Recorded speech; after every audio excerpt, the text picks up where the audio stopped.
Greetings, my friends. Hope this day finds you safe, healthy, and happy and enjoying your life, whatever you're doing, wherever you're doing it, just thriving, just having a great time. Just hope you're enjoying everything you're doing. Let's go right to Dr. Holmes, see what he has to say for us today. Somehow I had a page folded over here. I don't know why, and I'm just going to go right to what was in here. Okay. In this peace that holds me so gently, I find strength and protection from all fear or anxiety. It is the peace of God in which I feel the love of a holy presence. I am so conscious of this love, this protection, that every sense of fear slips away from me as mist fades in the morning light. I see good in everything, God personified in all people, life manifest in every event. And so it is. I just read the last two lines. I see God in everything, God personified in all people, in life, manifest in every event. That's so funny. Let's try it one more time, huh?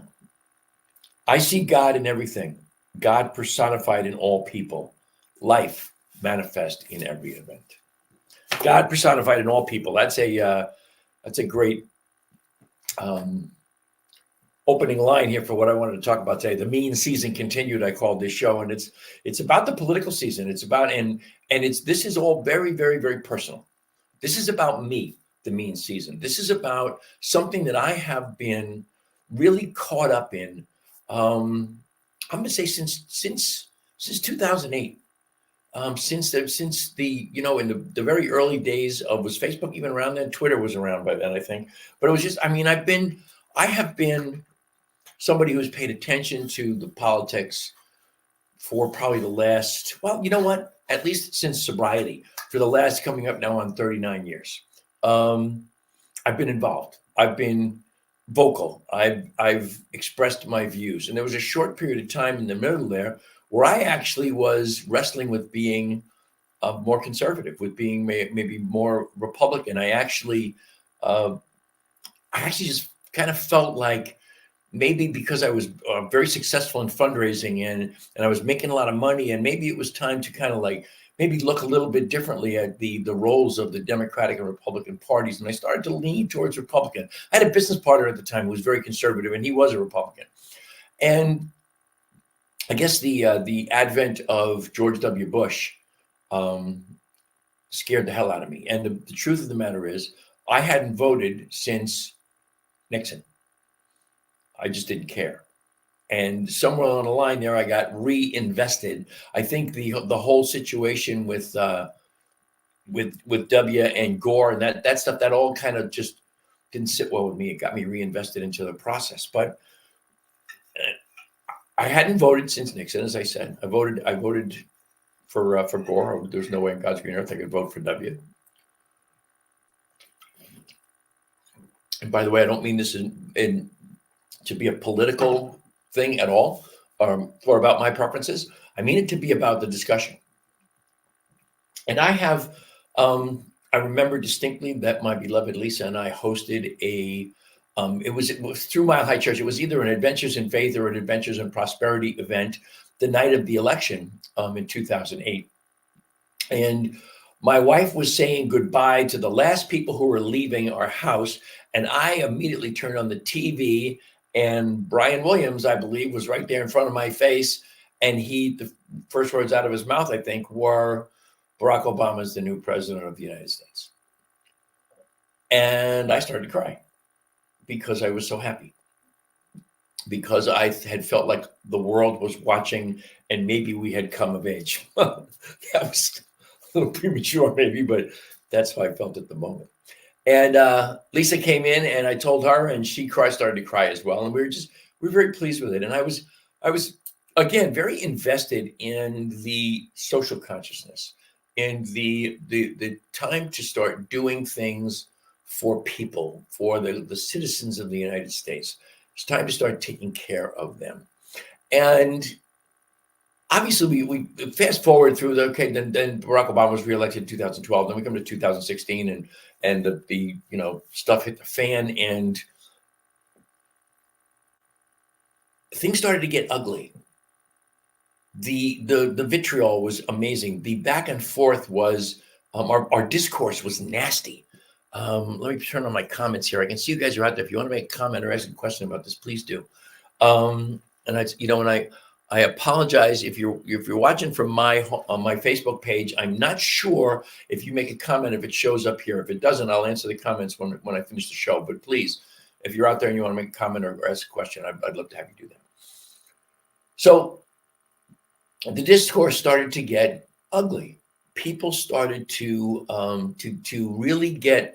I mean, we've always been polarized in one way, shape, or form, but people started to get more and more polarized. They started to get more aggrieved, if you will, with their point of view, and we came to the point where we were all just kind of looking at people with a different political view as the other, and there was no real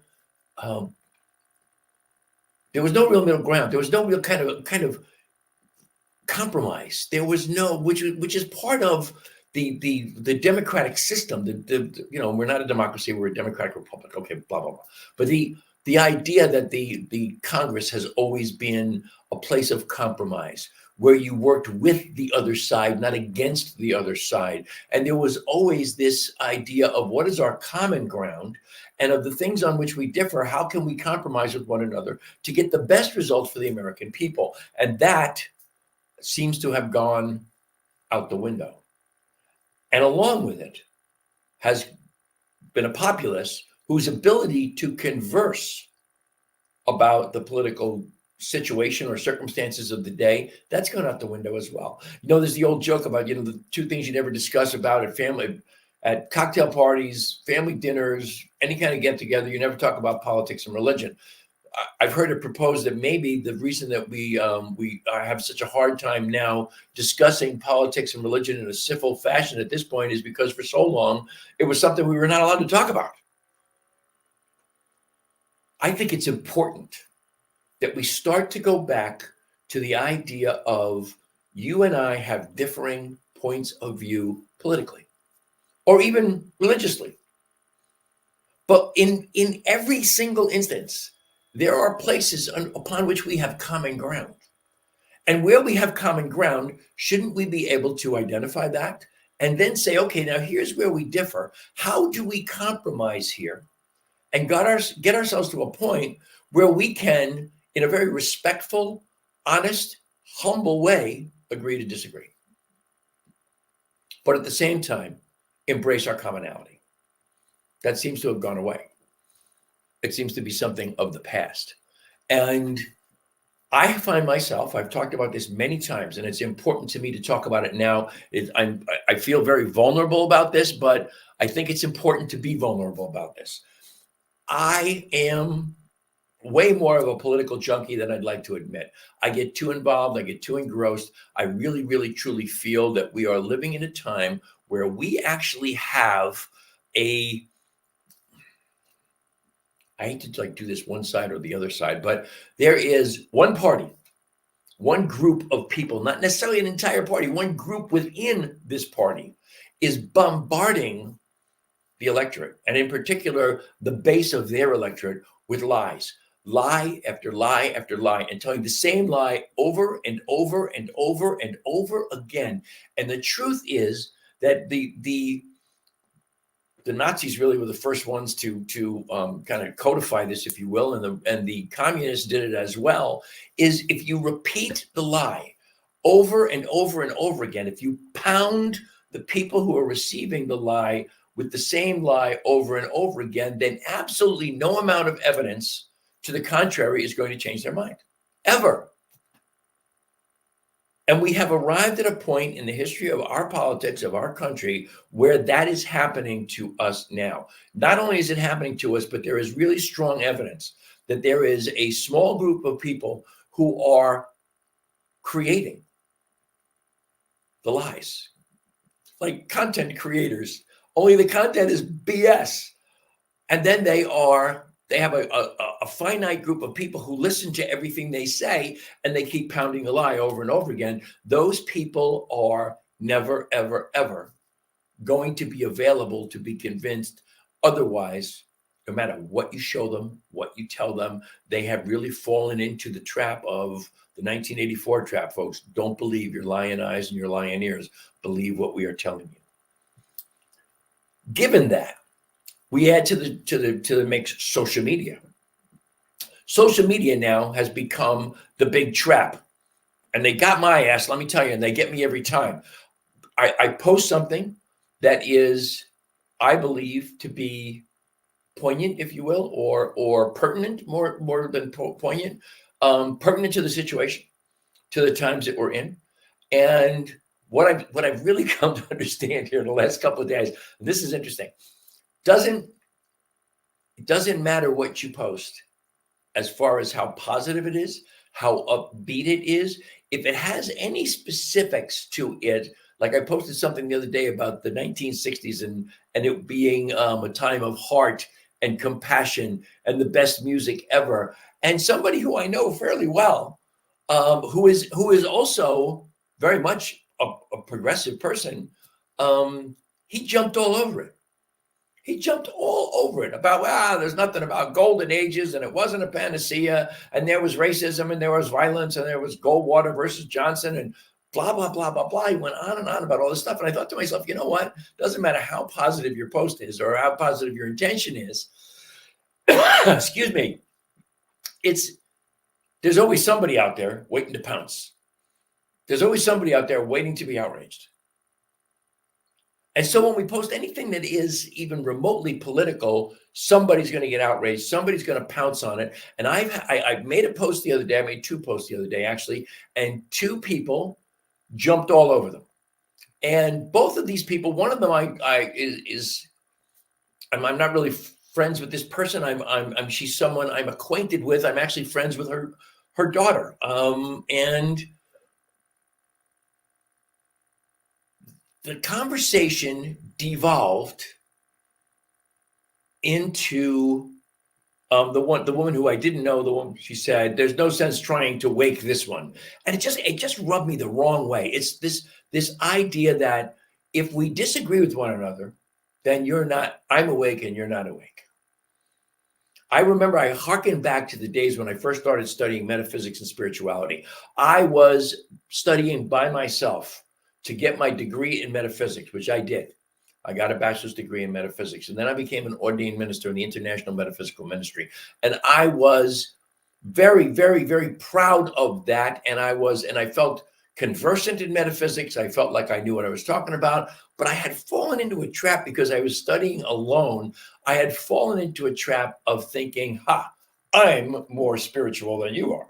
I'm more metaphysical than you are. And then one day, I got tickets to go see at Mile High Church in Lakewood, Colorado. I got to go see Gary Zukav, the writer of The Seed of the Soul, but more importantly, the writer of The Dancing Wu Li Masters, one of the great books that I've ever read, The Dancing Wu Li Masters.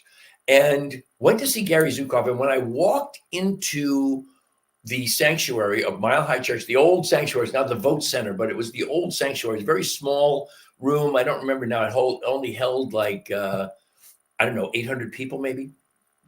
And whenever you had a big speaker like Gary Zukav, they squeezed us in like friggin' sardines. But we went to see Gary Zukav, but I walked into this room, and this was a room filled with people who knew everything I knew, studied all the same things I studied, and believed many of the exact same things that I believed. And I felt that feeling of exceptionalism that I had created around myself just peeled away like a banana peel.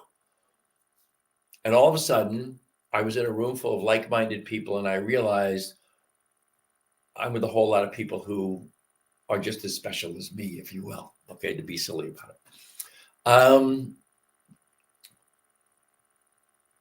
But I hope I didn't lose my own train of thought right about why I went there. But we get into these conversations, and because you get into this conversation with spiritual people, and the spiritual people have a tendency to act like, oh, okay, you're just not as awake as I am. You're not as enlightened as I am. And that was the vibe I got from these people around the idea that I just didn't buy what they were selling.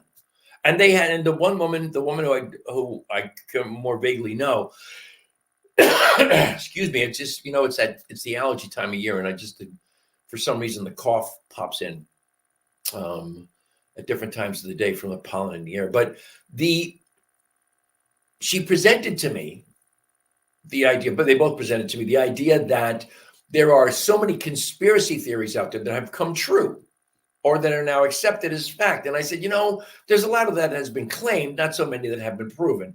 And the one woman sent me this couple of links for a woman, Kim, somebody whose last name just escapes me at the moment, who's a radio personality and an acknowledged conspiracy theorist and supposedly a liberal of some kind. But she was debunking the 10 biggest conspiracies. Not debunking, that's not the right word. She was picking the top 10 conspiracies of 2022 that had been proven to be correct in 2023. So obviously it was a year-old radio show or whatever. And some of what she said, she was right on the money. Some of it was true. Some of it was BS. And some of it was tremendously exaggerated. And there was an awful lot of spin on a few of them to prove her point. The bottom line was, though, and a couple of them, by the way, were things that were not necessarily conspiracies. They were just things that were talked about on the fringe and blah, blah, blah. I guess there's kind of a spectrum of them. But anyway, and because I wasn't buying it, I was denigrated. Because I didn't fall for it hook, line, and sinker, all of a sudden, I'm not awake. I'm not enlightened. And the greater point is the title of the show, The Mean Season Continued. The mean season is now. The mean season is April 4th. By the way, the anniversary of the assassination of Martin Luther King. May he always rest in power. But it's going on right now, and it will go on for May, June, July, August, September, October, November. It'll go on for the next 7 months. November, I believe November 5th. So really almost exactly 7 months. I believe Election Day is November 5th. Might be November 4th, actually. But I think it's November 5th. The mean season is going to continue, and it's only going to get meaner. It's only going to get uglier. And there is, I think, a responsibility placed on my shoulders by myself to be kind, to be compassionate, to be considerate, and to look at from the perspective of, you know what? You want to vote for him, and I couldn't vote for him if hell froze. I couldn't vote for him if he's the only candidate ever. I'm going to vote for the other guy, but we're both human beings. And in so many people who I'm connected with, particularly in social media, they are in one way, shape, or form involved in metaphysics or spirituality, or even if they're just someone who practices yoga every day. There's a DSP, a daily spiritual practice piece to the yoga. What is our commonality? What are the things that we enjoy together? What are the things we want together? What are the things when we look at the two polar opposite as the two candidates can be, when we look at them, you and I are not polar opposites. There are things that you and I have in common. There are things that you and I both desire to have as outcomes for our lives, for our country, and for the American people via this election. We disagree on how that's going to happen, but we have that same concern. Let's define that first. And then let's look at the differences.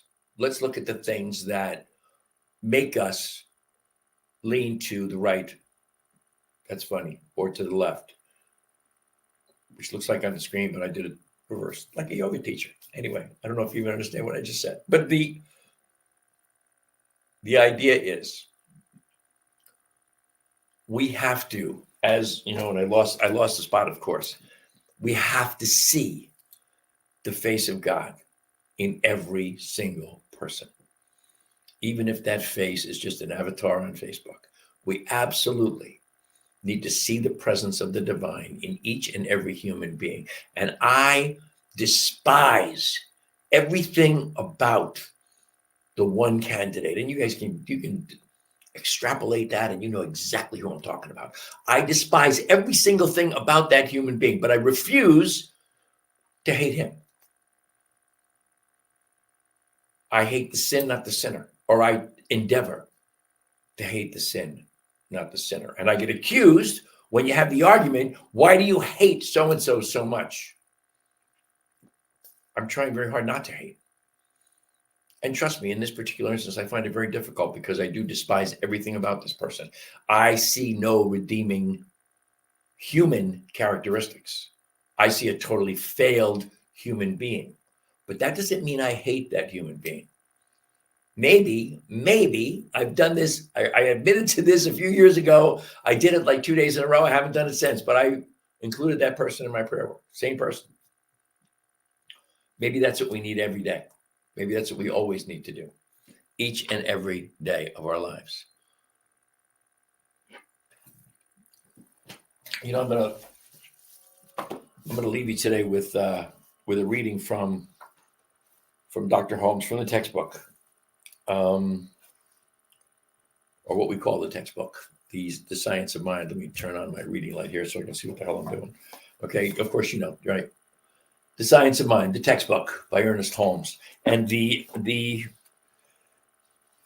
thing that I'm expressing here today is that we need to embrace one another, regardless of our differing opinions. Find the commonality of our desires in life, then focus on them and discuss. Don't argue about our differences.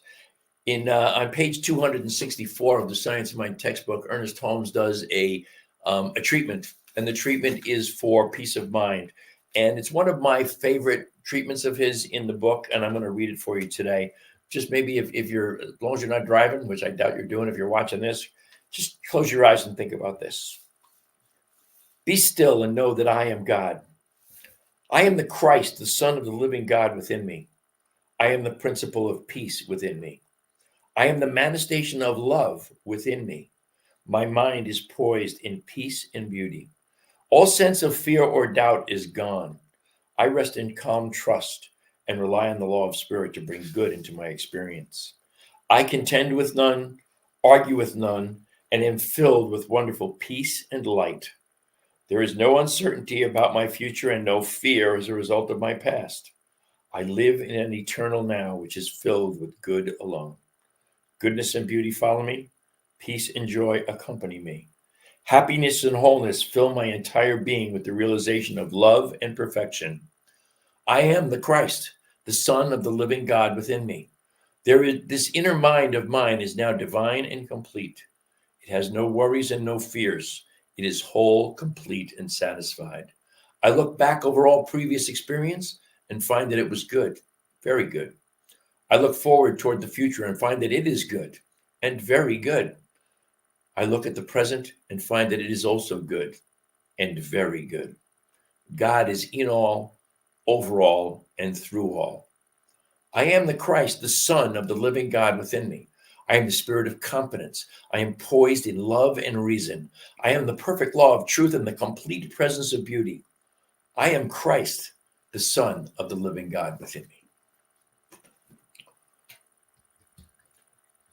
We want to enjoy peace of mind. We have to embrace that Christ within, and we have to be able to express that Christ within as the Christ in each and every person. That's it for me today. I want you to remember always, New Thought Media Network is a nonprofit organization. We live and breathe by virtue of your generosity and your donations. There is the website right there on the crawl, ntmedia.org, newthoughtmedia.org. Click on donate, and we're thrilled to get whatever it is you decide you would like to give us. Please remember that this show is brought to you by HempWorks. This is one of my favorite products in the world, the HempWorks Original Coffee here. It is filled with 5 milligrams of CBD, as well as some chaga mushrooms and other good things for your health. Great afternoon pick-me-up that won't really, it has never done the thing about keeping me awake. I can actually have it in the afternoon.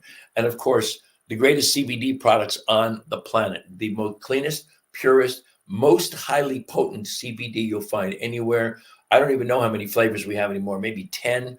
It comes in both the broad spectrum, which is totally 100% THC free. If you're someone who has a rare allergy to THC, or if you take a very, very sensitive test, drug test for work, and full spectrum, which has the legal limit of 0.3% or less of THC in it. And it comes in the 3 concentrations of 500, 750, and 1500 milligrams, depending on what your needs might be.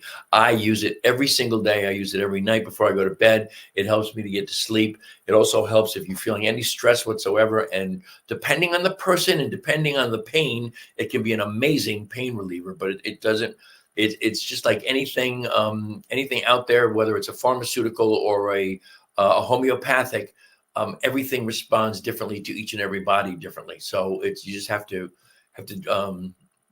play with it if it's something you want to use. So HempWorks is our sponsor. Please visit hempworks.com/Ken Ludwig. Go right to my page, give you the best pricing, and show you everything you want to know about CBD. If I can help you in any way, please send me a message. Send me you can text me, send me an email at teamrocketnow@gmail.com. You can find me and my beloved Lisa on Facebook at our branded Facebook page, Vibrant Aging, which of course goes hand in hand with this show, Vibrant Living.